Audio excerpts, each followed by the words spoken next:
Hello and Assalamu alaikum. Welcome to Alpine Academy. Subject Biology, Class Ninth. Synth Textbook, Board, Jamshoro. The textbook of Biology for Class 9. In this unit of Chapter 3, Biodiversity, we are going to learn some major concepts. Definition and introduction of biodiversity, aims and principles of classification, history of classification systems such as two kingdom classification system, three kingdom classification system, four kingdom classification system, five kingdoms classification system. Then the five kingdoms, binomial nomenclature, conservation of biodiversity.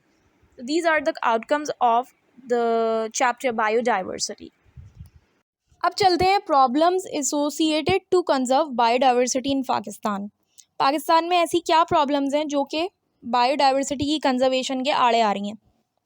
यहाँ पर article जो है 2009 का given है जो कि biodiversity in Pakistan की issues के नाम से है, और जो है इसमें जो है कुछ आइडेंटिफिकेशन है, कुछ वो प्राइमरी चैलेंजेस जो कि इम्प्लीमेंट नहीं हो पाते बायोडाइवर्सिटी एक्शन प्लान के, जिसमें जो है नंबर 1 पर है lack of awareness of environmental issues on the part of decision makers and civil society. मतलब अवेयरनेस जो है और लैक ऑफ अवेयरनेस है एनवायरमेंटल इश्यूज़ की, जो कि बायोडाइवर्सिटी की इम्प्लीमेंटेशन के एक्शन प्लान में गिवन है कि किस तरीके से इम्प्लीमेंटेशन नहीं हो पाती बायोडाइवर्सिटी को कंजर्व करने के एक्शन प्लान में। तो सबसे पहला रीज़न है lack of awareness, environmental issues की लोगों को अवेयरनेस ही नहीं है। जैसे कि वो लोग जो कि एक पर्टिकुलर एरिया के अथॉरिटीज़ होती हैं या डिसीजन मेकर्स होते हैं या फिर बाकी की सिविल सोसाइटी जो कि कलेक्टिव एक्शन लेती हैं अराउंड सम शेयर्ड इंटरेस्ट, जैसे कि इस एरिया में ऐसा ये क्यों हो रहा है फलाना वगैरह एट्सेट्रा। तो उनमें ही इतनी लैक ऑफ अवेयरनेस है एनवायरमेंटल इश्यूज़ की कि वो इम्प्लीमेंट हो ही नहीं पाता है बायोडाइवर्सिटी का एक्शन प्लान। फिर सेकंड पे है वीक गवर्नेंस। वीक गवर्नेंस क्या है कि पब्लिक और प्राइवेट इंटरेस्ट जो है वो रिकग्नाइज ही नहीं हो पाते हैं, डिसीजन मेकिंग की इनकी प्रोसेसेस ही इतने स्लो होते हैं गवर्नमेंट की साइड से कि कोई भी एक डिसीजन अगर एक लिया भी जा रहा हो किसी चीज़ को कंजर्व करने का, तो वही प्रोसेस इतना स्लो होता है कि उसमें मज़ीद ही नुकसान होता रहता है। ना कोई अप्रोप्रिएट पॉलिसीज़ होती हैं और ना ही तो कोई इतना पब्लिक इश्यूज़ पे या किसी भी इस तरीके के बायोडाइवर्सिटी के एक्शन प्लान्स पे इतना गौर ही नहीं किया जाता, जिसकी वजह से ये इम्प्लीमेंटेशन हो नहीं पाती है। फिर थर्ड पे weak capacity of government departments. मतलब ये कि मतलब जो ओहदेदार होते हैं उनके अंदर इतनी ज़्यादा लैक ऑफ इंटरेस्ट होता है या उनके अंदर इतनी कैपेसिटी नहीं होती है कि वो एक मेजर की एक कोई भी मेजर लें और फिर उस पर वर्क स्टार्ट करें। फिर दूसरी बात ये कि हमारे पास जो है फंडिंग में ही इतनी कमी होती है कि अगर कोई एक एक्शन प्लान ले लिया जाए कि भाई इस तरीके से जो है बायोडाइवर्सिटी में एक एग्जांपल के तौर पे हम ये ले सकते हैं कि डिफॉरेस्टेशन टोटली ख़त्म कर दिया जाए। मतलब हम जो है कुछ भी टिम्बर की जगह, वुड की जगह कोई और चीज़ यूज़ करें, तो उस कोई और ऑल्टरनेटिव को इंट्रोड्यूस कराने के लिए कोई ना कोई एक दूसरी पर्टिकुलर चीज़ नीडेड होगी, जिसके लिए जो है वो फंड्स नीडेड होंगे। अब वो फंड्स ही नहीं होंगे तो एक एक्शन प्लान पे मेजर्स लिए कैसे जाएंगे।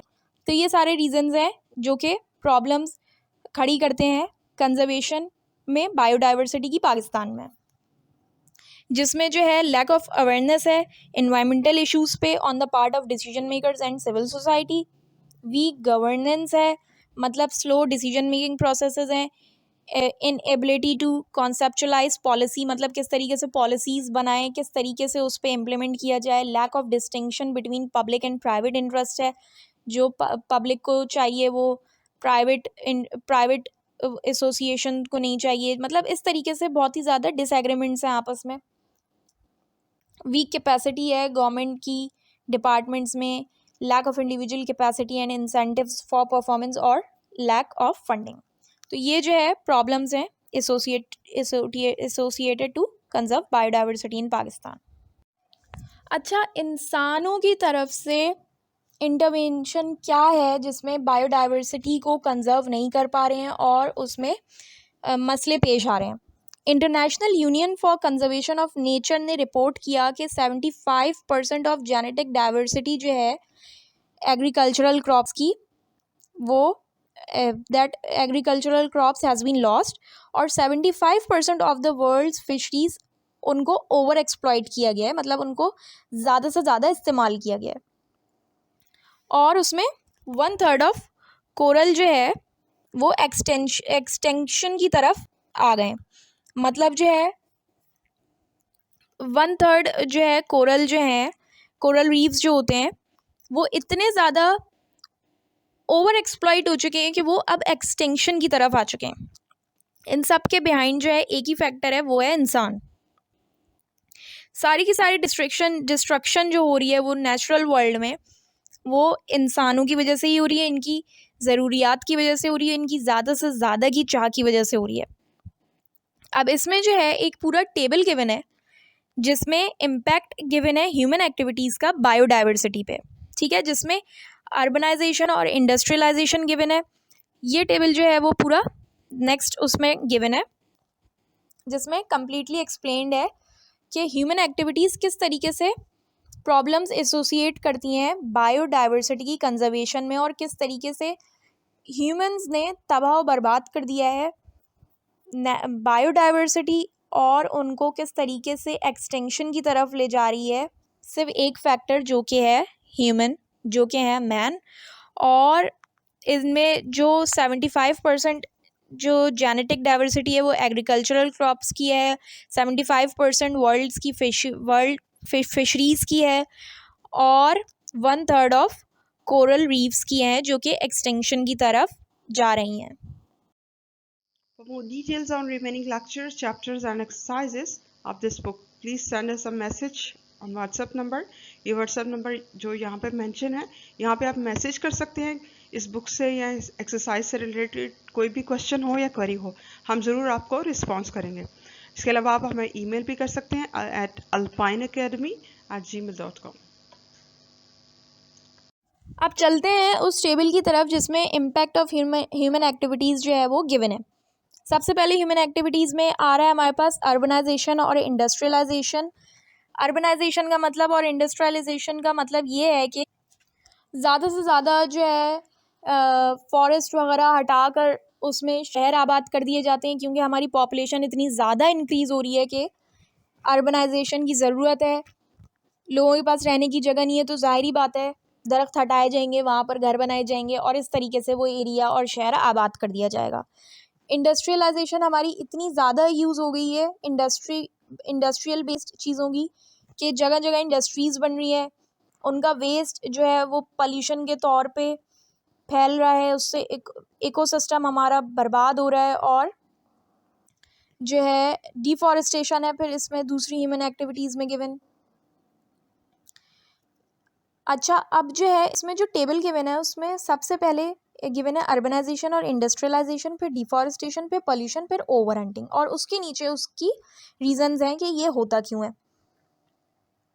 अब जो है अर्बनाइजेशन और इंडस्ट्रियलाइजेशन के बारे में जो मैंने बताया कि ओवर पॉपुलेशन जो है वो ज़्यादा से ज़्यादा बिल्डिंग्स वगैरह की नीड होती है या किसी भी शहर आबाद करने की नीड होती है, तो ये इन दी एंड क्या इफेक्ट करते हैं बायोडाइवर्सिटी। डिफॉरेस्टेशन क्या करता है, सॉइल एरोजन, प्लांट्स की लाइफ जो है वो डिस्ट्रॉय हो जाती है। प्लांट्स ऑटोमेटिकली अगर प्लांट्स डिस्ट्रॉय होंगे तो ऑटोमेटिकली क्लाइमेट चेंज होगा, रेनफॉल जो है वो कम एक्सपीरियंस होगी किसी भी उस एरिया में जहाँ पर डिफॉरेस्टेशन बहुत ज़्यादा हो रही हो। क्या डायरेक्टली इफेक्ट होगा, बायोडाइवर्सिटी। फिर पोल्यूशन की बात करते हैं, तो पोल्यूशन की वजह से ग्लोबल वार्मिंग होती है, और ओवर हंटिंग में direct killing of wild animals होती है, जिसमें जो है एनिमल्स की स्किन के यूज़ होते हैं डिफरेंट तरीके के, और वो शौक के तौर पे अपने पास रखी जाती है, पहनी जाती है, बेल्ट्स में यूज़ होती है, शूज़ में एट्सेट्रा में यूज़ होती है, तो ये ओवर हंटिंग में आ जाती है, जो कि ऑटोमेटिकली बायोडाइवर्सिटी इफेक्ट कर रही है। फिर इसमें नीचे जो है वो कॉजेज़ हैं पाई चार्ट में गिवन एनिमल एक्सटिंक्शन के। सबसे जो लार्ज कॉज है वो है हैबिटेट डिस्ट्रक्शन जो कि 39% है। फिर जो है hunting and other types of intention killing है जो कि 2% है। सॉरी, हैबिटेट डिस्ट्रक्शन है और hunting and other types of intentional killing होती है जिसमें कि जो है उसमें जानबूझ के जो है एनिमल्स के स्किन की इतनी शौकीन लोग होते हैं कि उनके लिए वो हंट किए जाते हैं और बेल्ट्स बनाए जाते हैं और शूज़ बनाए जाते हैं एट्सेट्रा, कोट के फर वगैरह। इस वजह से उनकी हंटिंग स्टार्ट हो जाती है, फिर इवेंचुअली वो एक्सटिंक्ट हो जाते हैं। अदर कॉजेज सिर्फ 2% है, बाकी 39% हैबिटेट डिस्ट्रक्शन है, 36% जो है वो इंट्रोडक्शन टू इन्वेसिव स्पीशीज़ है। अब ये इन्वेसिव स्पीशीज़ क्या हैं? ये वो प्लांट्स और एनिमल्स और पैथोजेंस हैं और बाकी सारे ऑर्गेनिजम्स जो कि नॉन नेटिव होते हैं इकोसिस्टम पे, और ये एक ऐसा इकोनॉमिक और एनवायरमेंटल कॉज कर सकते हैं जो कि हार्म कर सकता है एडवर्सली ह्यूमन हेल्थ और इकोसिस्टम।